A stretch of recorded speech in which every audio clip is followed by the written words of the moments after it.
Test आपकी physics है और आज आप पढ़ोगे परिमित लंबाई के सीधे धारावाही चालक के कारण चुंबकीय क्षेत्र। परिमित लंबाई के सीधे धारावाही चालक के कारण चुंबकीय क्षेत्र। देखिए हमारे पास एक परिमित लंबाई यानी उसकी लंबाई डिसाइड है, यानी यहां से यहां तक की जो लंबाई है, ठीक है, वो कितनी है, परिमित लंबाई की है, स्मॉल एल मानते हैं, ठीक है, स्मॉल एल लंबाई की जो है एक हमारे पास तार है और उस तार के कारण हम किसी भी बिंदु पर हमें चुंबकीय क्षेत्र ज्ञात करना है तो मानते हैं कि हमारा एक बिंदु P है, ठीक है, जहां पर हमें चुंबकीय क्षेत्र ज्ञात करना है। इसका जो केंद्र है ये केंद्र होगा, इसका जो केंद्र है उससे स्मॉल a दूरी पर एक बिंदु P है जहां पर हमें चुंबकीय क्षेत्र ज्ञात करना है, ठीक है। इसके दो जो सिरे हैं, तार के जो दो सिरे हैं A व B,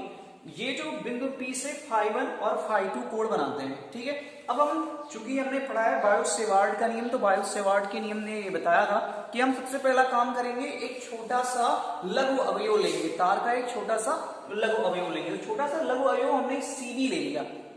जिसकी लंबाई जो है वो DL है, क्या है, DL है, और D से इसकी जो दूरी है वो R है, कोण फाई बना रहा है, और जो C से इसकी दूरी है वो D फाई भी कोण बना रहा है, और जबकि ये पूरा जो कोण है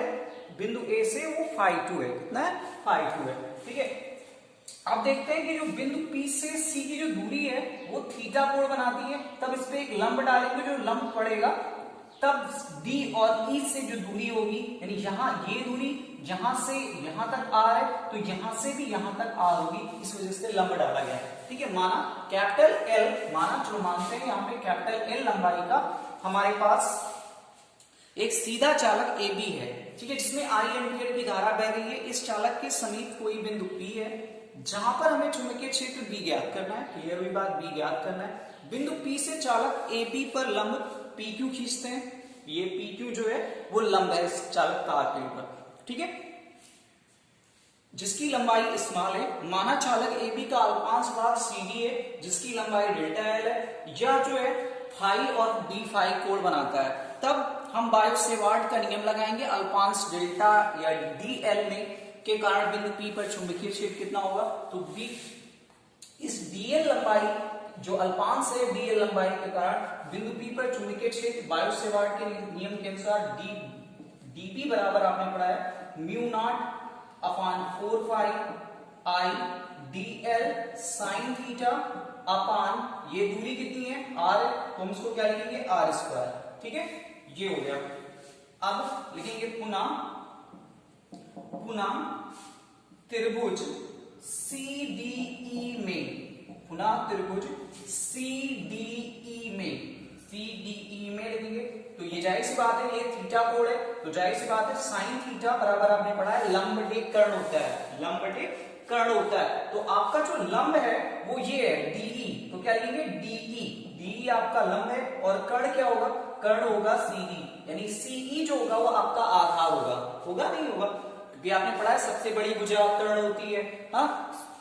होती है नहीं होती, तो जो कोण बनता है वो कर्ण और आधार के बीच बनता है, तो ये भुजा ये तो कर्ण नहीं मान सकते, इसको ही कर्ण मानना पड़ेगा, क्योंकि ये आधार जो होता है वो कर्ण से छोटा होता है, क्लियर हुई बात। तो साइन थीटा बराबर DE अपान CD, या लिख सकते हैं DE बराबर लिख सकते हैं CD इंटू साइन थीटा, ध्यान से देखना, या CD बराबर आपको लिख सकते हैं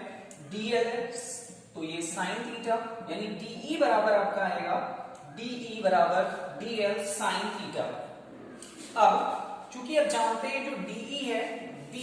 और E है वो बिंदु P पर D फाई E कोण आंतरिक करता है, कितना कोण आंतरिक करता है, D फाई E कोण आंतरिक करता है, तो D फाई E बराबर हम लिख सकते हैं DE अपान DP, DE देखिए DE अपान DP लिख सकते हैं, नहीं लिख सकते, क्योंकि आपने पढ़ा है कोण बराबर होता है चाप बटे त्रिज्या, तो इसको लिख सकते हैं DE और अपान R, ये लिख सकते हैं, या इसको लिख सकते हैं DE बराबर R D फाई, ये लिख सकते हैं R D फाई, जबकि आपने पढ़ा है DE बराबर DL साइन थीटा, तो इसको लिख सकते हैं DL साइन थीटा बराबर R D फाई, ये लिख सकते हैं नहीं लिख सकते। चलिए ऊपर का इरेज करते हैं। अब तथा त्रिभुज DPQ में अब देखिए त्रिभुज डी पी क्यू में ये क्या होगा, अब देखिए इसमें लिख सकते हैं, चूंकि अब यहाँ पे cos फाई लिख सकते हैं, cos फाई बराबर क्या होगा, cos फाई, ये फाई कोड है तो cos फाई बराबर होगा, आपने पढ़ा है cos थीटा बराबर होता है आधार बटे कर्ण, तो आधार बटे कर्ण का मतलब हुआ यहाँ पे हम यहाँ लिख सकते हैं a, ये हो गया आपका आधार, ये आपका आधार ही है, और कर्ण कितना है, कर्ण जो है वो r है, ठीक है, कर्ण आपका r है, cos फाई बराबर a अपान r, या लिख सकते हैं r बराबर, या लिख सकते हैं r बराबर a अपान cos फाई। अब उस समीकरण में रखेंगे तो ये आएगा db बराबर mu naught upon 4 phi I R D phi upon R square, ये हो जाएगा। चलो इसको हटाते हैं, या इसको लिख सकते हैं बराबर mu naught upon 4 phi I d phi upon small are,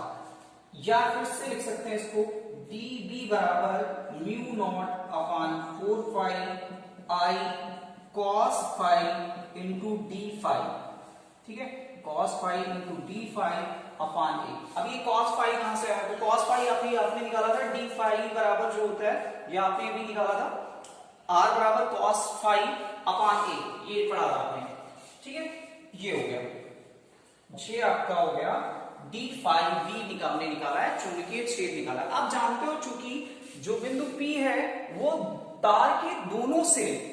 B और A से φ1 व φ2 कोण बना रहा है, तो जाहिर सी बात है एक को हम φ1 अगर हम माइनस में लेते हैं तो φ2 प्लस में लेंगे, है ना, भी आपने पढ़ा है, अक्ष पढ़े, तो ऊपर की वैल्यू पॉजिटिव तो नीचे की वैल्यू नेगेटिव होती है, ठीक है, तब हम लिख सकते हैं, तब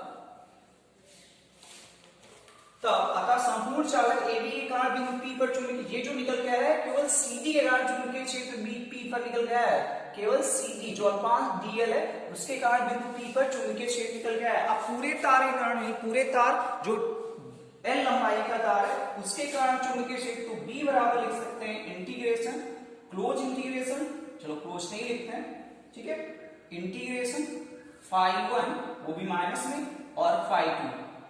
mu naught upon 4 phi I cos phi D phi upon ए, ठीक है, या इसको लिख सकते हैं mu naught upon 4 phi I upon a integration minus φ1 φ2, ये थीटा नहीं है φ1 है, ठीक है, φ1 into cos phi into d phi, ये जो है mu naught upon 4 phi I upon a, ये कांस्टेंट है ना, तो कांस्टेंट जब आप होता है तो उसका अगर आप समाकलन नहीं कर सकते, अगर आप कांस्टेंट का समाकलन कभी नहीं किया जाता, ठीक है, तो चलिए इसको करते हैं म्यू नॉट अपान 4 फाई